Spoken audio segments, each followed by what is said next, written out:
Good afternoon, everyone. I'm Gurj, kid brother to Tony. I'm a survivor of bereavement by suicide. Now, that's a title you don't want to have. I'm giving this talk today, and I give these talks everywhere, because I come from an experience that I don't want you to have. However, for you to understand it fully, then you've got to experience what we've been through. But that's the grey area.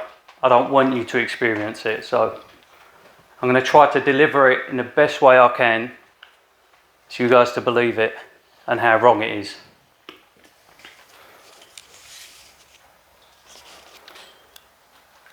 October 2021, my brother ended his life.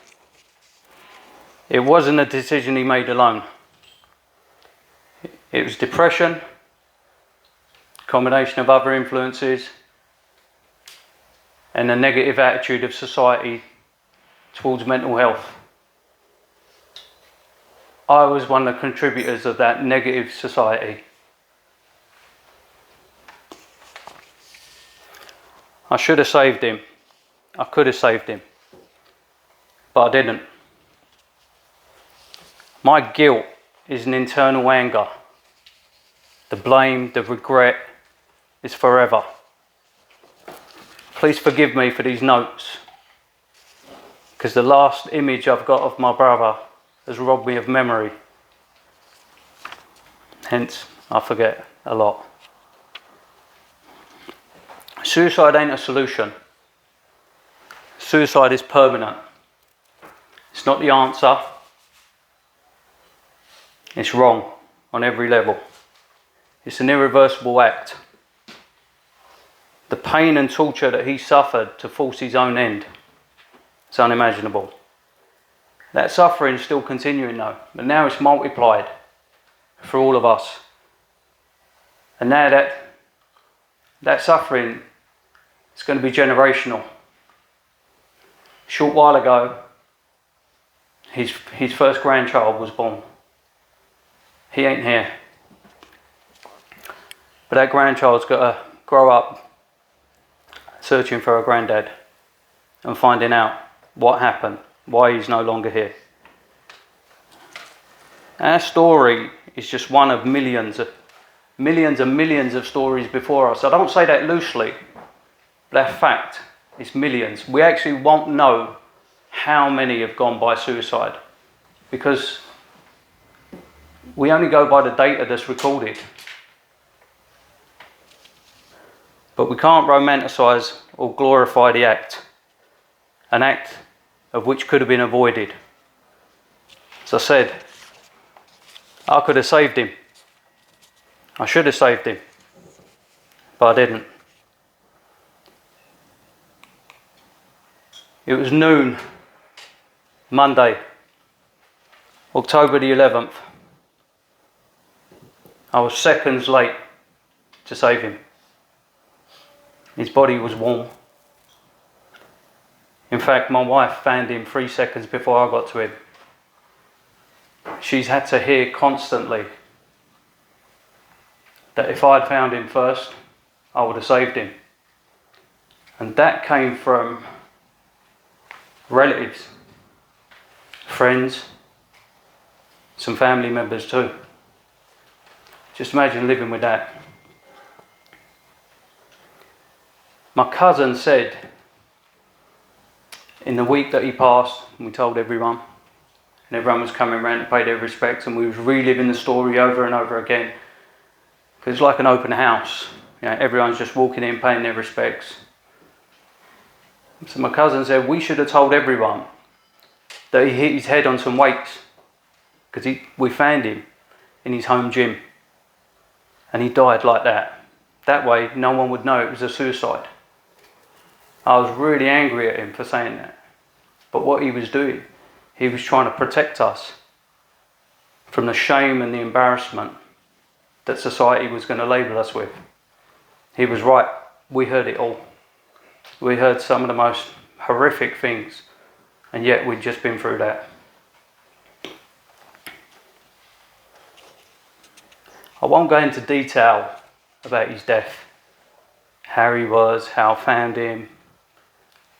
That's not going to be fair on any of you. It won't benefit any of you for knowing. I'm now that suicide guy. They say, here he comes. Here's the suicide bloke.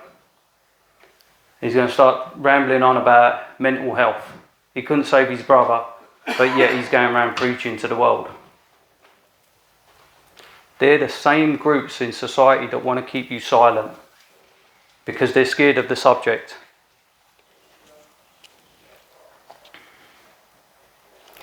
No one really cares until it happens to them. And I'm being honest, I weren't too concerned about this subject until it happened to me. But now that I know this, I don't want it to happen to anyone else. That's why I do these talks. Every cliche, every scenario, they all come true. Everyone got found out. It felt like everyone abandoned us, everyone disappeared. The awkwardness of when people saw me. And it was a breakdown in relationships everywhere. Family, friends, relatives, the lot. The reality is, we keep it a taboo. We still stigmatise it because we're too scared to talk about it.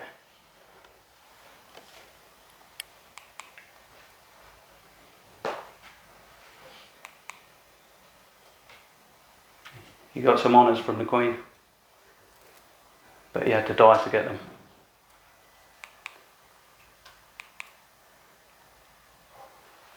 My brother, he was built like a brick outhouse.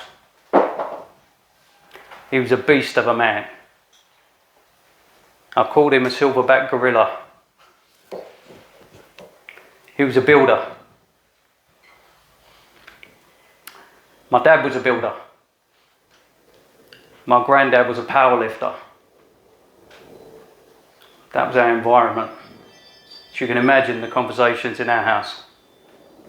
My dad only recognises construction workers as real men, a real job. If you think about it, construction, the word, what does it symbolise? What comes into mind? Steel, strength, power, strong.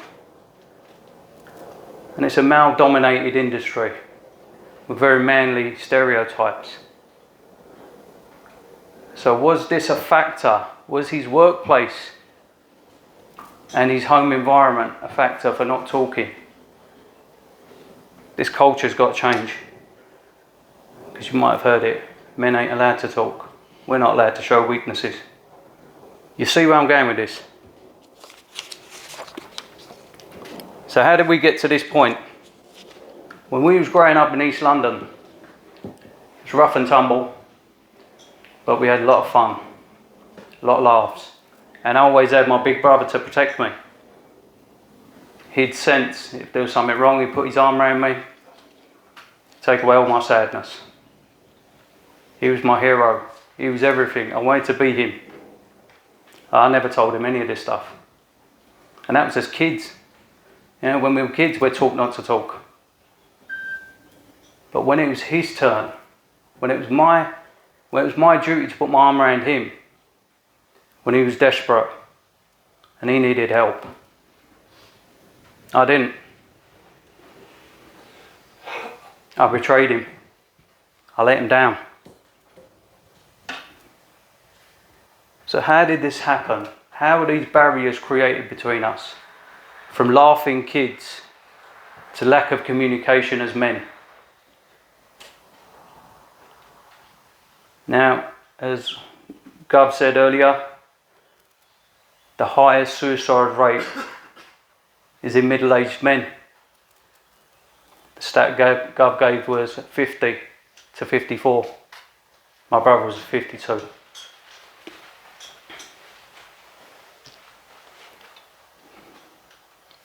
I wouldn't recognise the illness that I couldn't see. I didn't want to believe it, but I did see it. I saw it over years and years. His withdrawal, his loneliness, his drinking alone, and the act he'd put on just to help everyone else and keep everyone else laughing, keep everyone else happy, because he knew what real suffering was, and he didn't want no one else to suffer. So I saw it all, but I didn't act upon it. But had he had told me outright, which he didn't, he'd tell me, but they were almost encrypted messages. It's like a puzzle for me to unravel. But had he come outright and told me, I'm suffering with my mental health, would I have accepted it? No, probably not. Because that's what society had taught me. Depression. What are you depressed about? Look at the size of you.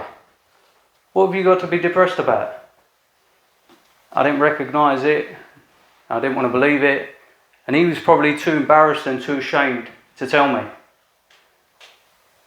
And I would have been too embarrassed and too ashamed to accept it.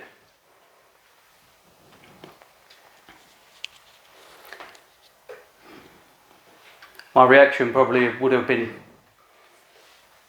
shake it off, snap out of it, man up. Actually, I wouldn't have said that. How are you going to tell him to man up? I think that's a really, really silly thing to say. Very insulting thing to say as well to someone, man up. But I thought I'd just throw that out there because that's what normally comes to mind. He was drinking heavily, alone, all the time. But that was to numb the thoughts in his head. We should have socialised together. We should have drank together, should have went out together, should have gymmed it together, should have done everything.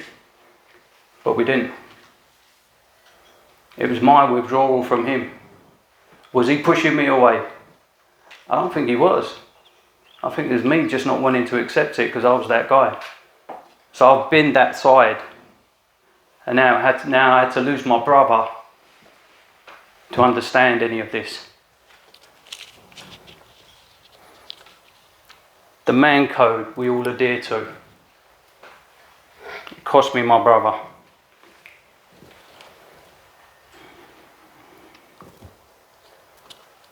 His depressive state started in his 20s. And he passed at 52. Well, you know what the result is. Had we caught it earlier, had we talked, had I listened, his life won't be remembered or celebrated in the way it should be. It's always going to be overshadowed by his death. That's never going to be forgotten. Had I exhausted every avenue to help him, and he still went by suicide, well, now we'll never know, because I didn't.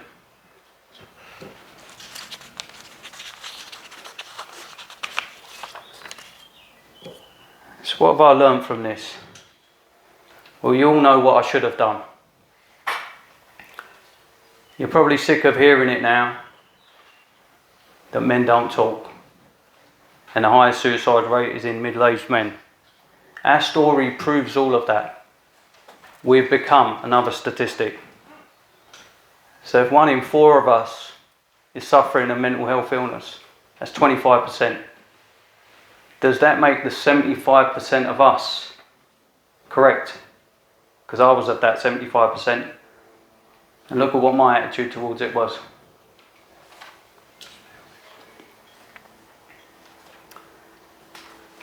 We now got the resources, got systems in place, education, awareness is everywhere. So why is the suicide rate still getting worse? There are too many obstacles in the way for a person to ask for help. Who's going to accept that cry for help? Instead, we'll say, they're seeking attention seekers, feeling sorry for themselves. They're selfish.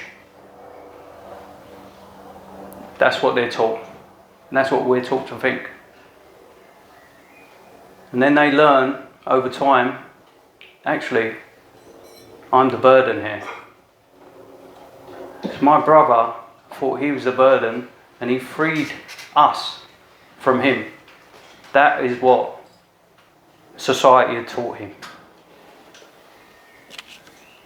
Technology, we can't stop it.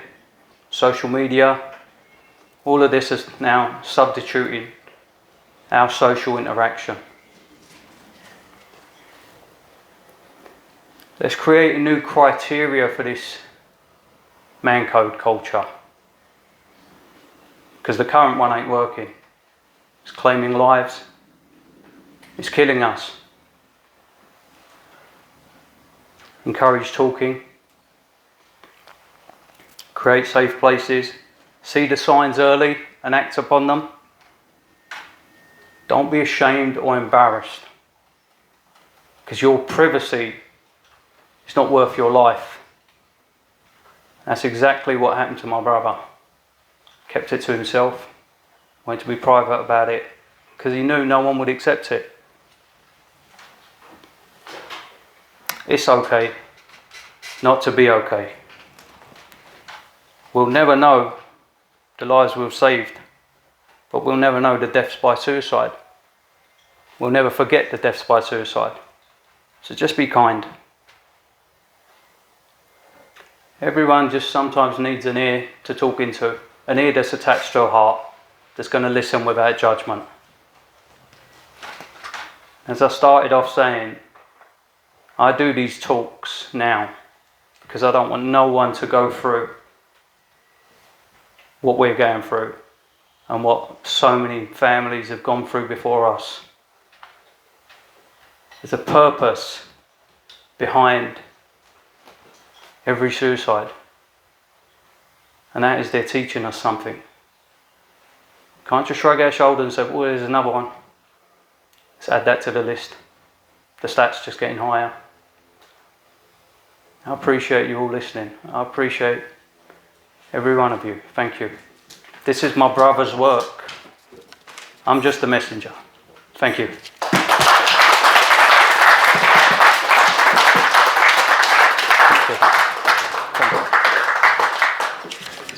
Okay, thank you, Gurj.